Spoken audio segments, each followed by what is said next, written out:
Good evening student. अगली class में हम बात करते हैं केंद्र सरकार के बारे में हम पढ़ रहे हैं। और केंद्र सरकार की मैंने आपको सरकार के 3 अंग बताए थे, व्यवस्थापिका, कार्यपालिका और न्यायपालिका। व्यवस्थापिका के बारे में हम पढ़ चुके हैं, लोकसभा और राज्यसभा, जिसमें हम राष्ट्रपति को भी सम्मिलित करते हैं। लेकिन आज हम पढ़ते हैं एक अगला भाग इसका, कार्यपालिका। अगर देखो कार्यपालिका की हम बात करते हैं तो कार्यपालिका के 2 पार्ट हैं, एक नाम मात्र की कार्यपालिका और दूसरा वास्तविक कार्यपालिका। देखो अगर हम नाम मात्र की कार्यपालिका की बात करते हैं तो इसका मतलब संविधान का प्रमुख जो है वो संविधान के अनुसार तो प्रमुख होता है, लेकिन वास्तविक क्रिया संचालन में या वास्तविक प्रशासन संचालन में उनकी कोई विशेष भूमिका नहीं होती। अगर ऐसे हम प्रमुखों की बात करें तो हमारे यहाँ राष्ट्रपति का जो पद है वो ब्रिटेन के सम्राट के समान है, यानी उनके नाम से शासन चलता है, बाकी उनकी शासन संचालन में कोई विशेष भूमिका नहीं होती। उसके बाद हम बात करते हैं उपराष्ट्रपति के बारे में। तो राष्ट्रपति और उपराष्ट्रपति दोनों नाम मात्र की कार्यपालिका में आते हैं। अगर हम वास्तविक कार्यपालिका की बात करते हैं तो प्रधानमंत्री और उसका मंत्रिमंडल, प्रधानमंत्री और मंत्रिमंडल जो है वो वास्तविक कार्यपालिका में आते हैं। तो हम पूरी कार्यपालिका के बारे में पढ़ेंगे। सबसे पहले हम पढ़ेंगे राष्ट्रपति के बारे में, यानी कार्यपालिका के 2 पार्ट, नाम मात्र की कार्यपालिका और वास्तविक कार्यपालिका। नाम मात्र की कार्यपालिका में राष्ट्रपति और उपराष्ट्रपति, और वास्तविक कार्यपालिका में प्रधानमंत्री और उसका मंत्रिमंडल। यानी हमें 4 टॉपिक पढ़ने हैं, राष्ट्रपति पढ़ना है, उपराष्ट्रपति पढ़ना है, प्रधानमंत्री पढ़ना है और मंत्रिमंडल। अब हम शुरुआत करते हैं आज सबसे पहले राष्ट्रपति के बारे में। अगर हम राष्ट्रपति के बारे में बात करें तो भारतीय संविधान के अंदर अनुच्छेद 52 के अंदर यह बात लिखी गई है कि हमारे देश का एक संवैधानिक प्रमुख होगा। संपूर्ण शक्ति जो है, संवैधानिक शक्तियां जो है उस व्यक्ति में निहित होंगी और उस व्यक्ति के नाम से ही संपूर्ण देश का जो है शासन चलाया जाएगा। तो यानी संविधान के अनुच्छेद 52 में इस चीज का उपबंध किया गया है, ये उपबंध किया गया है कि भारतीय संविधान के अनुसार भारत में एक ऐसा पद होगा, एक राष्ट्रपति का पद होगा और उस पद के अनुसार संपूर्ण भारत का प्रशासन जो है वो संचालित किया जाएगा। अगर हम राष्ट्रपति पद की योग्यताओं के बारे में बात करते हैं, योग्यताओं के बारे में बात करें तो सबसे पहले वो भारत का नागरिक हो, यानी भारतीय नागरिक ही जो है राष्ट्रपति पद के लिए निर्वाचित हो सकता है। अगर उसकी आयु की बात करें तो उसकी उम्र जो है वो 35 वर्ष से अधिक होनी चाहिए। उसके बाद बात करें तो वो किसी भी संसद का सदस्य बनने की जो निर्धारित योग्यताएं जो लोकसभा के सदस्य के लिए होती है या राज्यसभा के सदस्य के लिए, कि वो पागल दिवालिया घोषित नहीं हो, इस तरीके का वो किसी भी लाभ के पद को धारित नहीं करता हो, ये योग्यताएं उसके लिए होनी चाहिए। अब इसके बाद हम बात करते हैं राष्ट्रपति के निर्वाचन के बारे में। अगर हम राष्ट्रपति के निर्वाचन की बात करें तो इसका प्रबंध जो है वो संविधान के अनुच्छेद 54 में किया गया है। संविधान के अनुच्छेद 54 के अनुसार राष्ट्रपति के निर्वाचन की जो प्रक्रिया है वो संविधान के अनुच्छेद 54 में निहित है, लिखी हुई है। अगर हम उस निर्वाचन प्रक्रिया की बात करें, बहुत ही इंपॉर्टेंट बात है, बहुत बार बोर्ड एग्जाम में क्वेश्चन आया हुआ है, एकल संक्रमणीय आनुपातिक प्रतिनिधित्व, एकल संक्रमणीय आनुपातिक प्रतिनिधित्व की गुप्त मतदान प्रणाली, की गुप्त मतदान प्रणाली,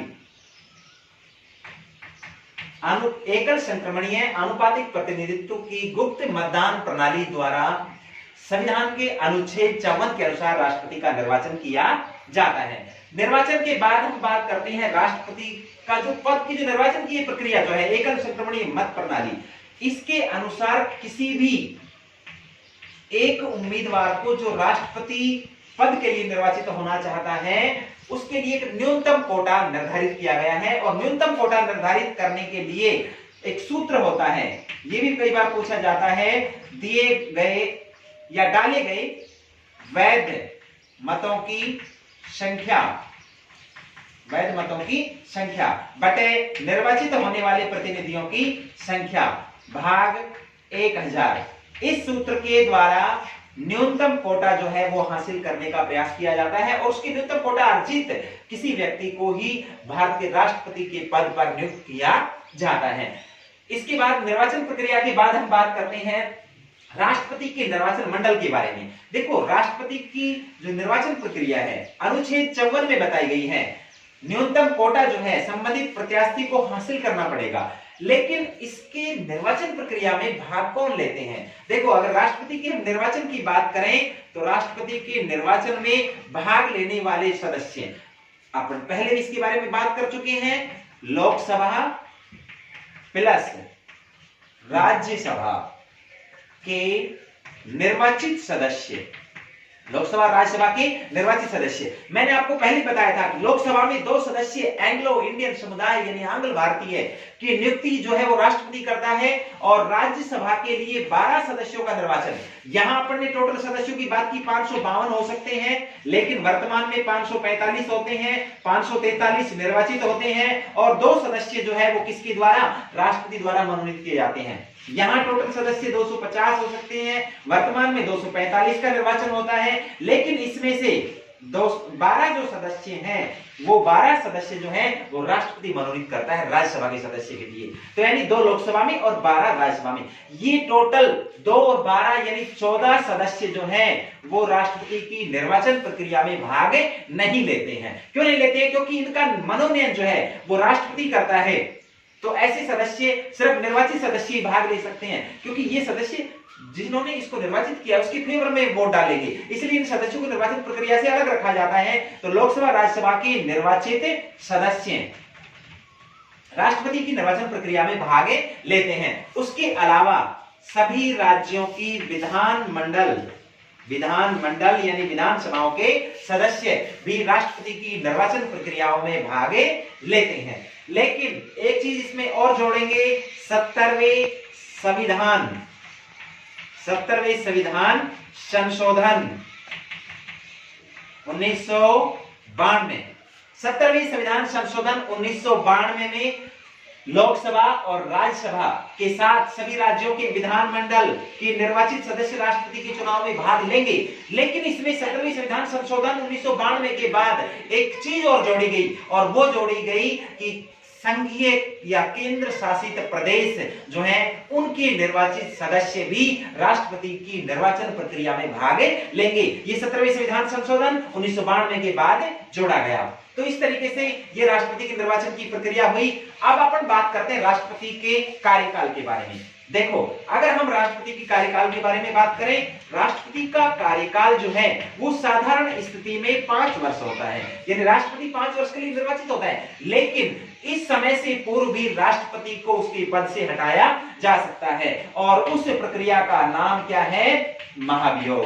भारतीय संविधान के अनुच्छेद 61 में ये बात लिखी गई है कि राष्ट्रपति 5 वर्ष तक उसका कार्यकाल रहेगा, राष्ट्रपति पद पर वो बना रहेगा, लेकिन अगर उस पर किसी प्रकार का दुराचार का आरोप लग जाता है, उसके खिलाफ महाभियोग की अगर प्रक्रिया अपनाई जाती है, तो संविधान के अनुच्छेद 61 के अनुसार उस महाभियोग की प्रक्रिया को लगाया जाएगा, और उसके तहत राष्ट्रपति जो है उसको अपने पद से त्याग पत्र देना पड़ेगा। इसके लिए क्या फॉर्मेलिटी है कि संसद का कोई भी सदन जो अविश्वास प्रस्ताव लगाना चाह रहा है वो अपनी सदस्य संख्या का 1/4 से एक प्रस्ताव पेश करे, और उस प्रस्ताव को 14 दिन बाद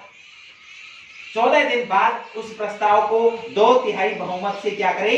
पारित करे। दोनों सदन अलग अलग, लोकसभा और राज्यसभा, ऐसे प्रस्ताव को 2/3 बहुमत से पारित करें। अगर 2/3 बहुमत से दोनों सदन उसको स्वीकार कर देते हैं तो संबंधित व्यक्ति जो है उस पर दुराचार का आरोप साबित हो जाता है और महाभियोग की प्रक्रिया पूरी हो जाती है, और ऐसे में उस राष्ट्रपति को उसी दिन अपने पद से त्याग पत्र देना होगा, यानी उस पद से उसको हटा हुआ माना जाएगा। तो इस प्रक्रिया को महाभियोग की प्रक्रिया कहते हैं, जो संविधान के अनुच्छेद 61 में वर्णित है। इस प्रक्रिया के द्वारा राष्ट्रपति को उसके पद से 5 वर्ष से पहले भी हटाया जा सकता है। तो ये कुछ चीजें थी राष्ट्रपति के संबंध में, छोटी छोटी बातें। अब इसके बारे में राष्ट्रपति की शक्तियों के बारे में, राष्ट्रपति के कार्यों के बारे में पढ़ेंगे, जो बहुत ज्यादा इंपॉर्टेंट है। ये हम नेक्स्ट क्लास में पढ़ेंगे। आज इतना ही, धन्यवाद।